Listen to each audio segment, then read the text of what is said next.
Hey everyone, and welcome back. It's December 2nd, 2024, and wow, the AI news just keeps coming. It's honestly hard to even, keep up. Yeah, I know what you mean. It's a whirlwind out there. Right. So today we're going to try to break down some of the biggest stories that hit our radar this week. We've got lawsuits, new tech, and some seriously interesting research.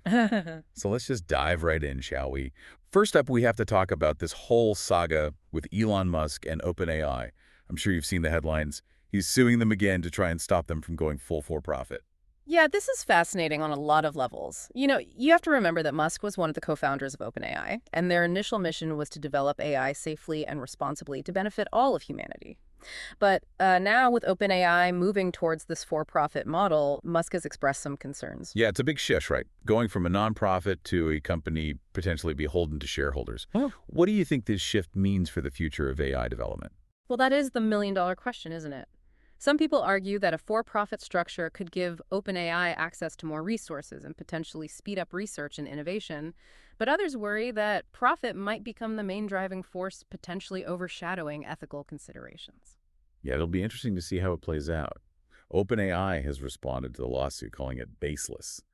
But let's shift gears a bit and talk about access to data, because that plays a huge role in training these powerful AI models. AWS just announced they're opening physical outlets for data upload. Yeah, this is a pretty big deal, especially for businesses dealing with massive amounts of data.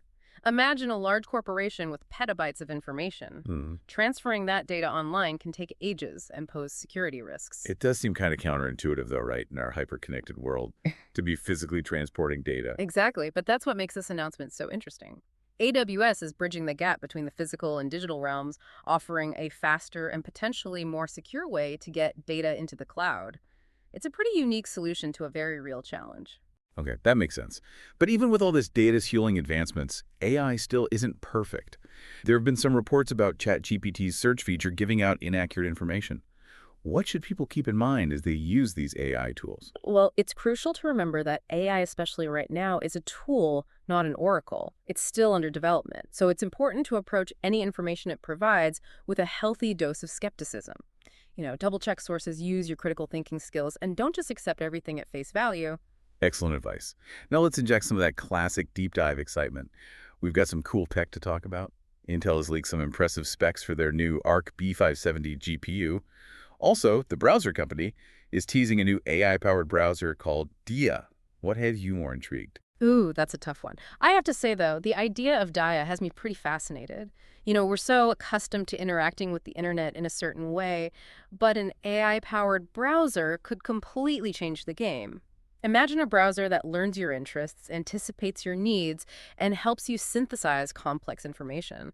It's like having a research assistant built right in. Okay, that does sound pretty cool. Okay. But prepare to have your mind blown, because we need to talk about DeepMind's latest proposal, Socratic learning. Yes, this one is interesting. It's based on the concept of the Socratic method, where learning happens through dialogue and questioning. DeepMind is proposing that AI could essentially teach itself using this approach. So the AI would be having a conversation with itself, asking and answering questions to learn. That's wild. It does sound a bit like science fiction, doesn't it? But that's the potential here. Imagine an AI system capable of generating its own training scenarios through self-dialogue, constantly pushing its own boundaries of understanding. If they pull it off, the implications could be huge, right? More autonomous AI, faster learning, even better problem-solving abilities. Think about what that could mean for all sorts of fields. Exactly. It really highlights the potential for AI to not just process information, but to engage in a form of meta-learning, where it's constantly improving its own learning strategies. It's still early days, but it's definitely a development to watch. Speaking of game changers, Adobe just unveiled a new AI sound generation system. It's designed to sync audio with video with incredible accuracy. They're claiming it can match sound to visuals within zero point 0.8 seconds. Wow, that level of precision is remarkable. Think about how much time and effort goes into sound design for film, video games, even social media content. If this technology works as well as they say, it could be a massive time saver for creators. And potentially open up a whole new world of creative possibilities. It's mind-boggling to think about. And while Adobe is revolutionizing audio, we have another company, Black Forest Labs, making waves in the world of AI image generation. Apparently, they're on track to raise $200 million in funding just 4 months after launching. It's a sign of the times, right? Investors are pouring money into generative AI, and it's easy to see why. These technologies have the potential to reshape everything from entertainment to medicine. It feels like we're witnessing the birth of a new era, and everyone wants in on the action. But amidst all this excitement, we also need to remember that AI isn't just about progress and profit. There are ethical and legal considerations that we need to address, and today's news brings those issues front and center. A group of Canadian news companies is suing OpenAI, claiming their content was used to train AI models without permission. Yeah, this lawsuit is significant because it raises fundamental questions about intellectual property rights in the age of AI. How do we balance the need for vast amounts of data to train these models with the rights of creators and content owners? It's a complex issue, and one that courts will likely be grappling with for years to come. And it's not just legal battles. There are also concerns about the culture within OpenAI itself. One of their key policy leads, Rosie Campbell, resigned today, citing unsettling cultural changes within the company. That's definitely concerning. It suggests that the intense pressure to innovate and compete might be coming at a cost. We'll have to see how this unfolds, but it's a reminder that ethical considerations can't be an afterthought. It's a good point. AI is becoming so integrated into our lives that these cultural and ethical questions are only going to become more important. And speaking of AI in our lives, get this. A recent study by Wired found that over half of all long-form posts on LinkedIn are now AI-generated. Oh, wow. It really shows how quickly these AI writing tools have infiltrated professional spaces. It makes you wonder, are we all just talking to bots in suits now? It's a funny thought, but it also makes you think about authenticity in the digital age, right? How do we know it's real anymore when AI can create such convincing content? But hold on to your hats, because we're about to dive into the deep end of AI weirdness. Apparently, there's a new app that uses AI to predict your death date. Yeah, the Death Clock app. It's definitely one of the more thought-provoking applications of AI we've seen lately. It's pretty intense, right? I mean, on the one hand, it's just an algorithm crunching data. But on the other hand, it's tapping into some deep-seated human anxieties about mortality.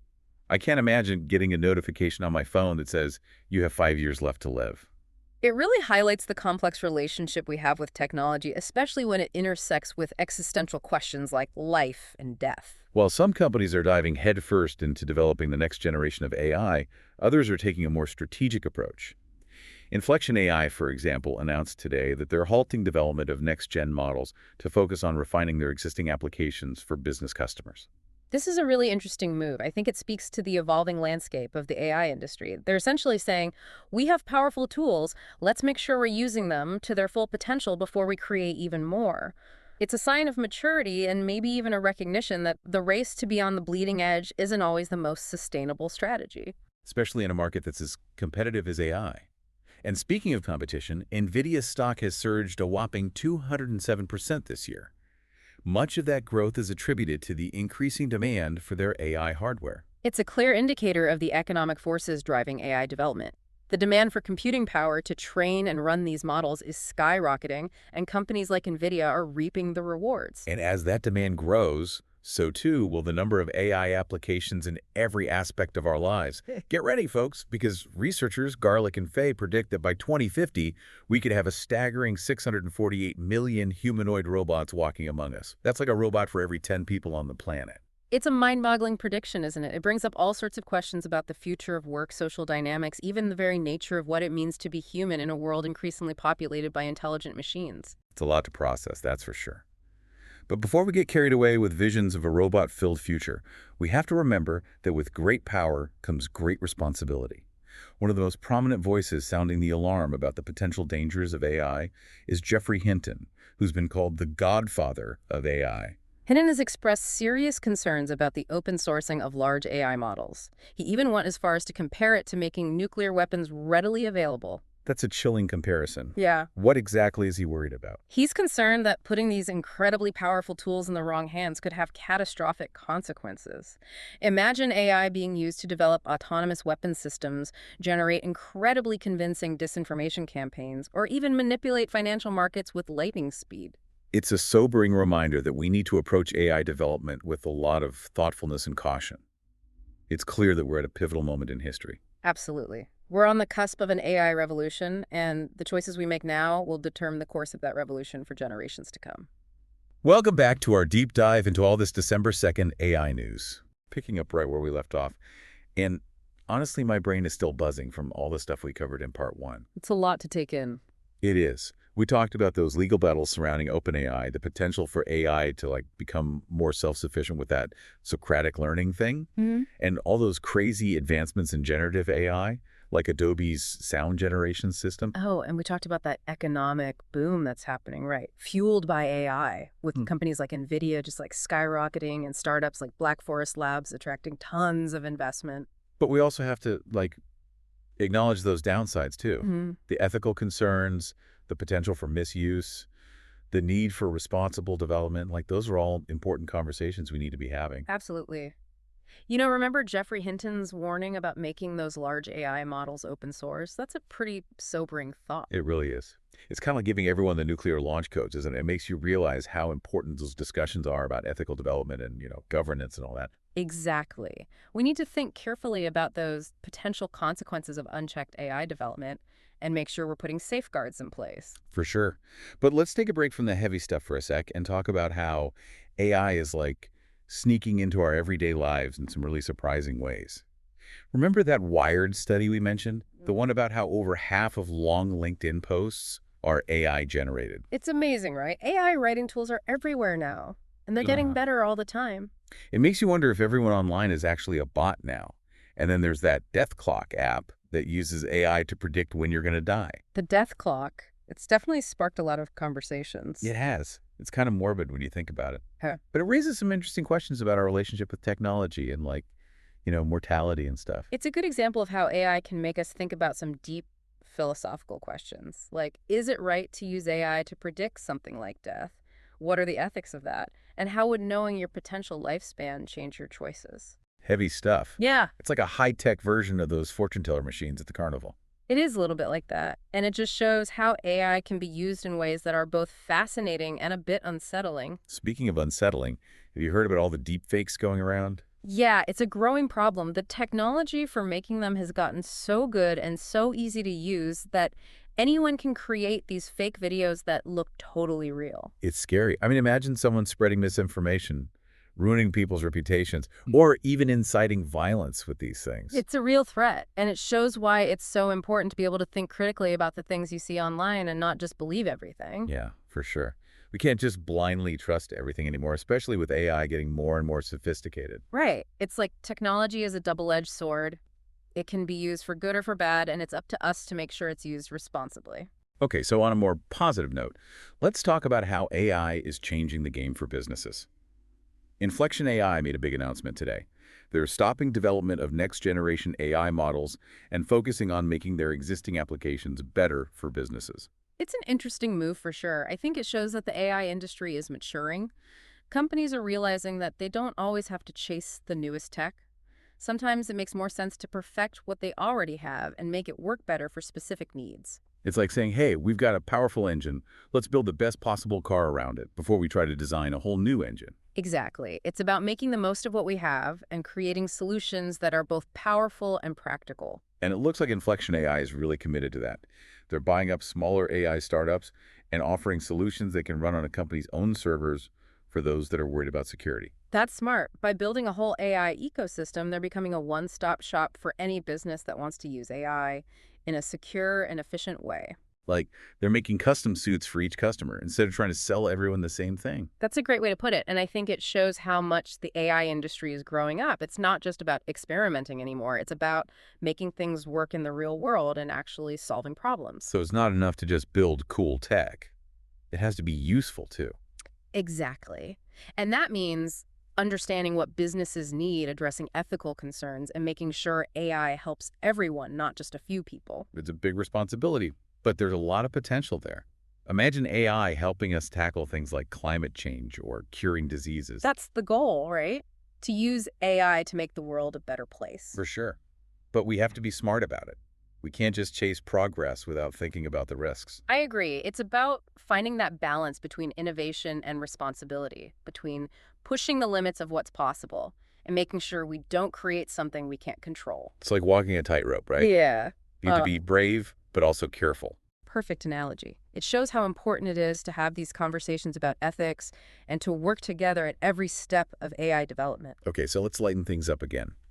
Remember those researchers, Garlick and Fay? They predicted that we'll have 648 million humanoid robots by 2050. It's crazy to think about. Right. Imagine walking down the street and seeing robots everywhere, delivering packages, working construction, serving you coffee. Like something out of a movie. It is.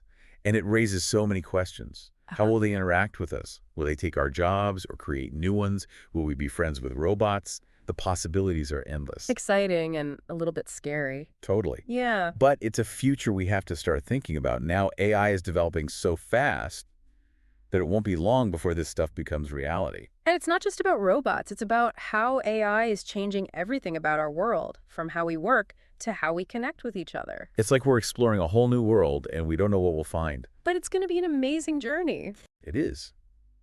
But we need to remember to be responsible as we explore this new world. We need to make sure AI helps everyone, not just a select few. Absolutely. It's about making sure AI aligns with our values and makes life better for everyone. Okay, so I think it's time for a quick break. We'll be right back with the final part of our deep dive into all this December 2nd AI news. Welcome back to the show. Everyone's still with us. It's time for the final part of our deep dive into all this crazy December 2nd AI news. I don't know about you, but I'm still processing everything we've talked about. It has been a wild ride, that's for sure. From lawsuits to like those crazy predictions about the future. It feels like we've covered everything. We have, and the world of AI is moving so fast, it's almost impossible to keep up. Yeah, it really is. And with every new thing that comes out, there are even more questions, more challenges, more possibility. Yeah, exactly. So as we wrap up this episode, I'm curious, what stands out to you the most? What are your big takeaways from all the news we've gone over today? Well, one thing that really strikes me is that tension, between the amazing potential of AI and the real risks that come with it. We see it everywhere in those legal battles and all the ethical debates, even in what's happening inside those AI companies. It does feel like we're at a crossroads, doesn't it? Like one path leads to AI helping us solve these huge problems facing humanity. But the other path leads to AI being misused and maybe even leading to some really bad unintended consequences. It's a tough balance. And the choices we make now will determine which path we end up taking. It's exciting and a little scary at the same time. We're shaping the future with every decision we make about AI development. It is a huge responsibility. Yeah. But it's also a privilege to be a part of something this big. We have the chance to use this technology to make the world better. But we can't forget to be thoughtful about it. We can't just chase progress without thinking about the risks. Absolutely. We have to find that sweet spot, between innovation and responsibility, between pushing the limits and making sure we don't lose control. Like walking a tightrope. Exactly. You have to be brave, but you also have to be careful. And that's why it's so important to keep talking about these things, to collaborate and think about the ethical implications at every step. So to all of our listeners out there, what are your thoughts? What stood out to you the most today? What are you hoping for? What are you worried about when it comes to the future of AI? We want you to keep thinking about these things. Keep exploring this amazing and always changing field. The future of AI is being written right now, and it's a story we're all a part of writing. And that's a wrap on this episode of The Deep Dive. Thanks for joining us on this deep dive into the world of AI. It's been a wild ride. It has. Until next time, everyone, stay curious, stay informed, and keep asking those tough questions. And who knows, maybe tomorrow's AI news will be even crazier.